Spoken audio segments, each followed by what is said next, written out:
For the past 10 years, 20 years, 30 years, Nigeria has been having challenges that are beckoning and waiting for answers and solutions.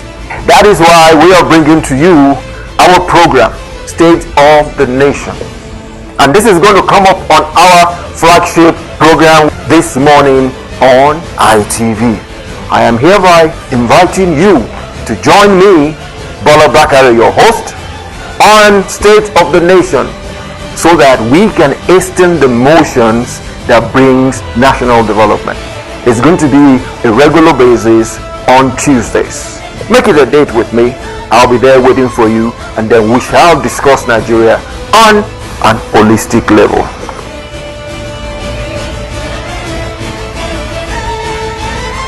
Welcome once again to our lofty program, State of the Nation, where we hasten the motions for national development.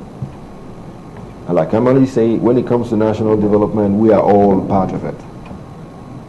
This morning, we shall be dwelling on a factor that takes care of our development, our governance, the government, and every other thing that works in terms of our well-being as a nation and as a people. What am I talking about here? I'm talking about our elections. And the topic is election preparation by political parties and the Electoral Act. The average Nigerian is a politician, irrespective of the fact that we all say, oh no, I don't like politics, I'm not interested in politics. Politics is a dirty game. But I'll tell you this, we all practice politics. Politics is a way, a means of managing the situation you find yourself. If you can manage your wife and your children, you are a politician. If you can manage yourself in the community as a leader, you are a politician.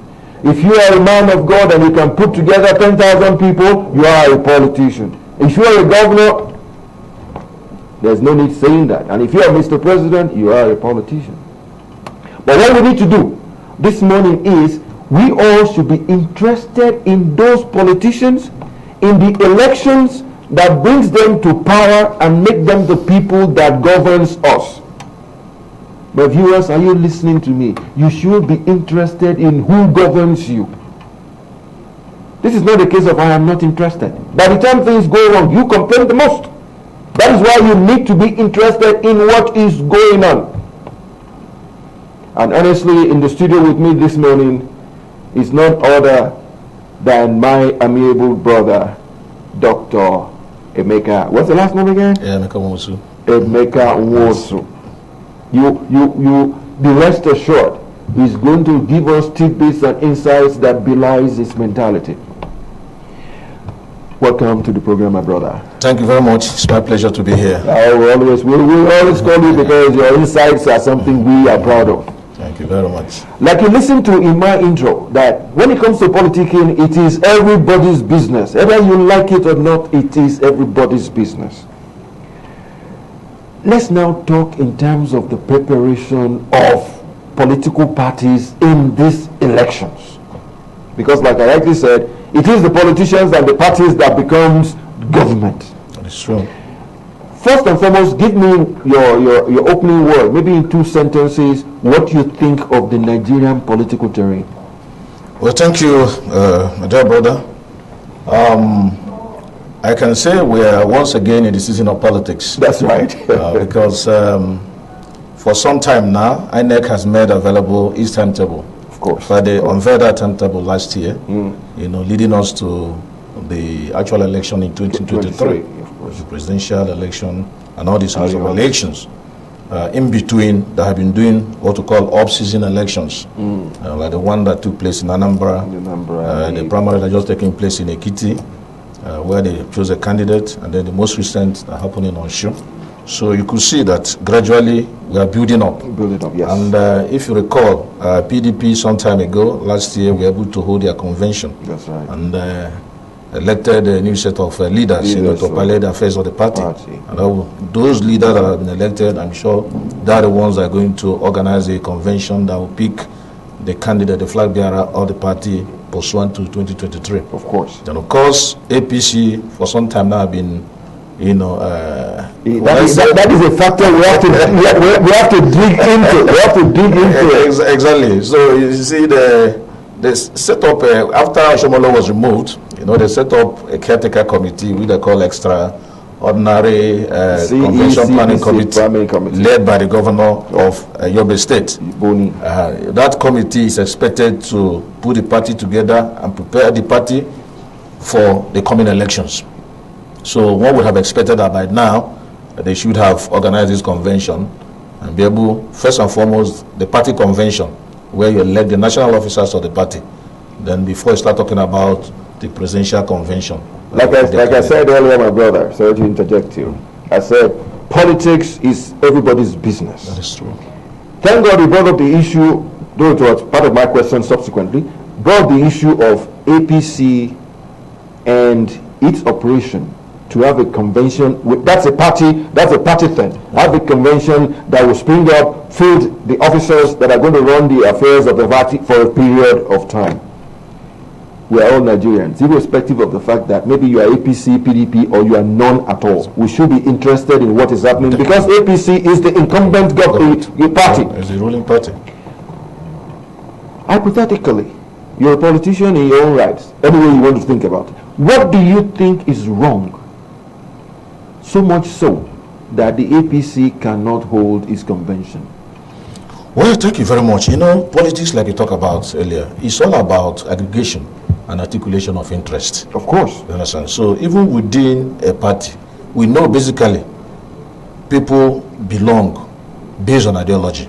Of course. That's the first thing that unites people. You subscribe to a particular political organization based on shared ideology. So it is believed that those of them who are in APC, are governed by what they call the progressive ideology. And therefore, they came together, they put the party together.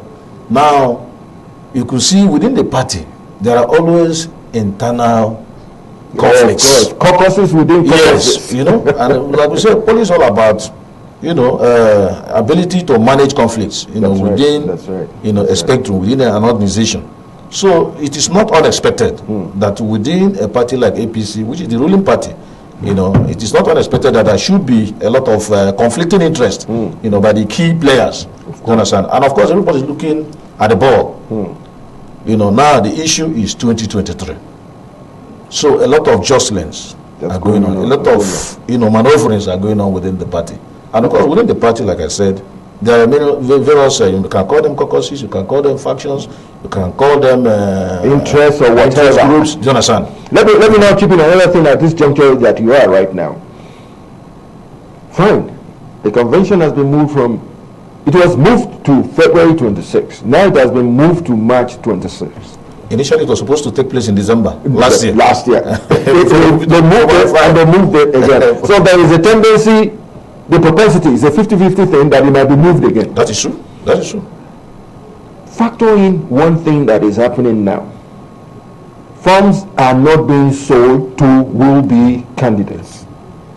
Though it has been said, the news is out there, it has been said that they will start selling the forms by subsequently in another 2-3 weeks. But the thing is, as at the play up to February 26, which is just next Saturday, forms were not sold. Doesn't this sell a case of consensus candidates? Yeah, before now, the issue that had been in National Assembly, when they were considering the electoral amendment, we will get that. The choice of, the model to use in terms of organizing the primaries. That's right. We had the issue of direct, indirect.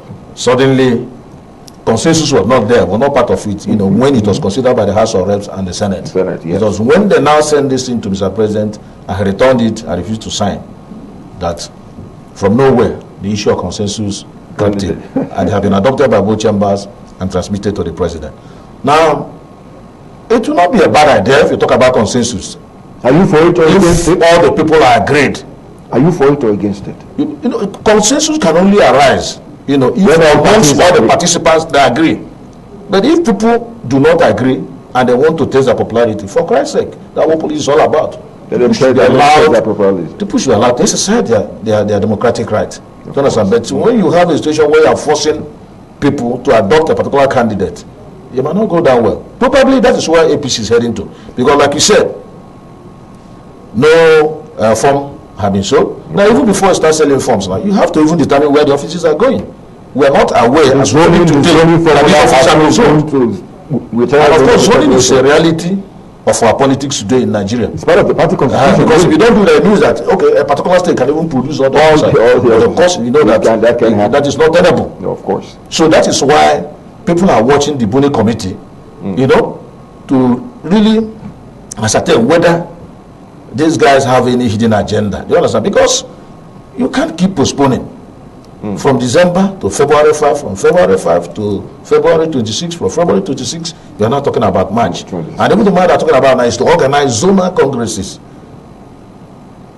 Zonal congresses. So if things go wrong with those things, now, there could be another. That's what I want to ask. Does it portend a problem? Does it portend the fracas? Does it portend the breakup? What do you see? So, you know, as from the way we are looking at it, you know, we are not an insider, but at least there are certain things that manifest you as a political observer that can guide you in reaching a certain conclusion as to where the party is heading to. And this speculation has been in the air. Good. That what this committee, Buni committee, may be planning, and may not be correct, but may be planning, maybe to have both the party and the national convention of the party, that's the elective convention that will produce the president, they may want to do them together. So that is what people are suspecting. Okay. You understand? It's hypothetical. It's a speculation, which is part of life. Yes, speculation is futuristic thinking, which is good, which is good in itself. Let's now. We will come back to political parties. Really, let's now talk about the Electoral Act that has been passed, that has been to the National Assembly. It has moved out of National Assembly. The president has not assented to it yet.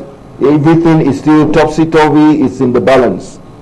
What do you think about this Electoral Act? You talked a little bit about it when you were talking in terms of direct and indirect primaries and this and that, what everybody is going to agree to, what is going to be better for everybody. What do you think should come out of this Electoral Act? That is one. On the second motion, what is it in the Electoral Act that is making the president stall his assent? My brother, honestly, this is a very big question that is agitating the whole polity as we speak. I am sure you are aware that even the civil society have given notice that I may go on a symbolic strike. And the whole idea is to get the president to assent to this bill that has been passed by the National Assembly. After all the observations he made had been reflected in the bill that had been reworked and transmitted to Mr. President. Initially, the bone of contention was issue of transmission of results. If you remember, that was even at the level of the National Assembly. There were disagreements. That's right. Electronic transfer and the rest of it of results. House passed it. Senate did not adopt it. Yes. Then there was outcry all over the place. And Mr. President promised us that he was going to give us a very good electoral, regime process, that's going to leave behind. It started with Jonathan.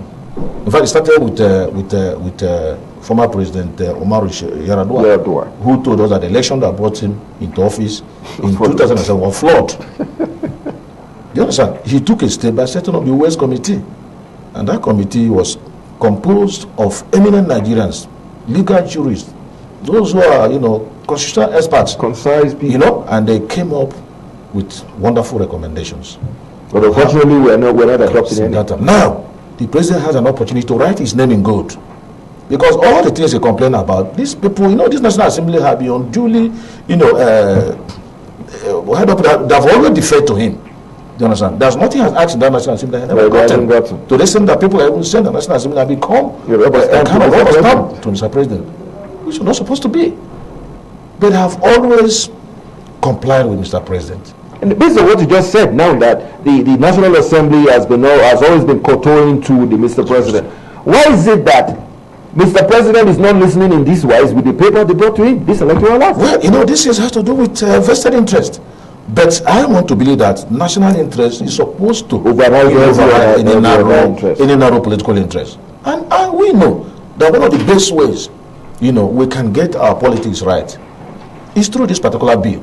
that has that provision on the electronic transmission of result right from the polling booth.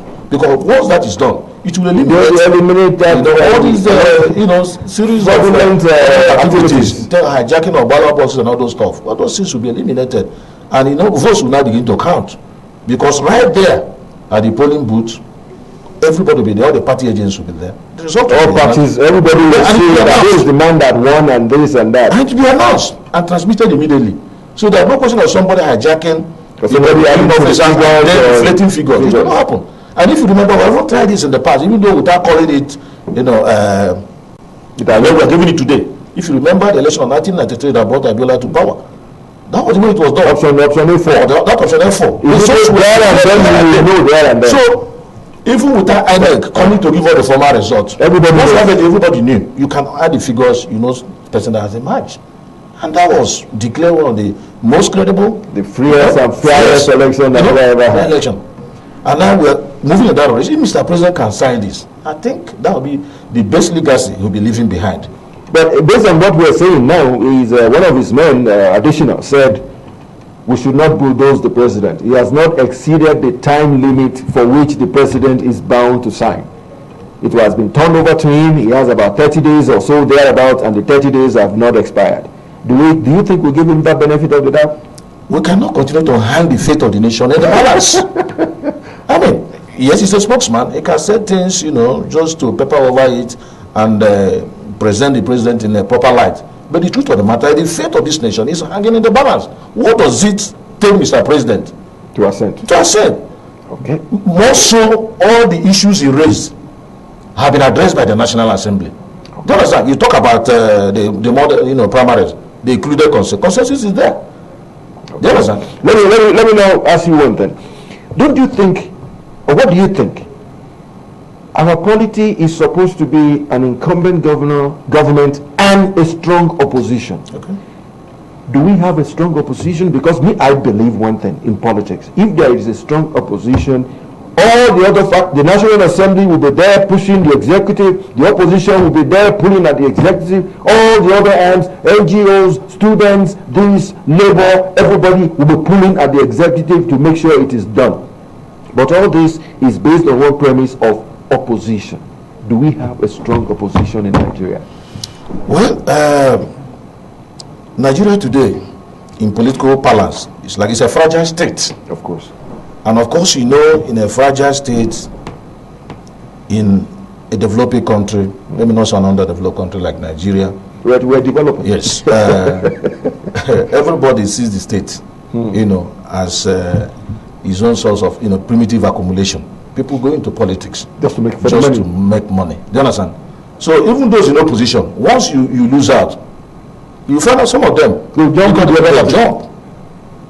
If so we don't have opposition is very weak. It's weak. Unlike even the opposition that was given by APC to when PDP was in government. That was a strong one. It was a very strong opposition. They use all kinds of things. Use propaganda, all kinds of things.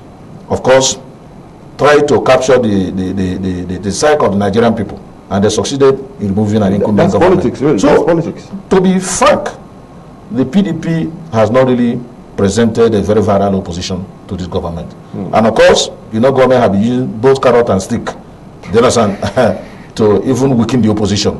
You find some governors that are elected on the platform of PDP, they ended up in APC. You find some senators, maybe they have issues with EFCC and what have you, the next thing, they'll cross over. Maybe if you cross over, there'll be no prosecution. So we have been seeing all those things. And these have drastically weakened the Nigerian opposition. So the place we've been expected, to really ensure that the balance in government is maintained is the National Assembly. Okay. Because even if it's controlled by the party, National Assembly is supposed to be independent. Because all the political parties are there. Yeah, they're there. And they have a say.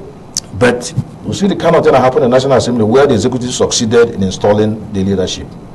But even at that, you are there to represent the interests of the Nigerian people. There should be a limit to party politicking. When issues of national interest are involved, you must be on the side of the people. We expect this National Assembly to put their feet down, especially something we know that's going to be helpful to Nigeria. helpful to our politics and our elections. The issue of transmission of results. Because believe you me, this is the main thing that is holding this nation together. Even the signing of this bill, into law. So Mr. President needs to sign it, and that be a legal. So any party that wants to win an election, you now go out, talk to the people, mobilize them, and then show capacity. Okay. So at the end of the day, the will of the people should be able to reflect. Thank you very much. Thank you very much. And to you, our viewers out there, my brother here, Dr. I.N.E.C.GUIDELINES, has been able to give it to us as is. All the parameters we need to observe, all the things we need to do. But funny enough, it all relies on every one of us. Like I said in my opening, we are all politicians. We all should be interested.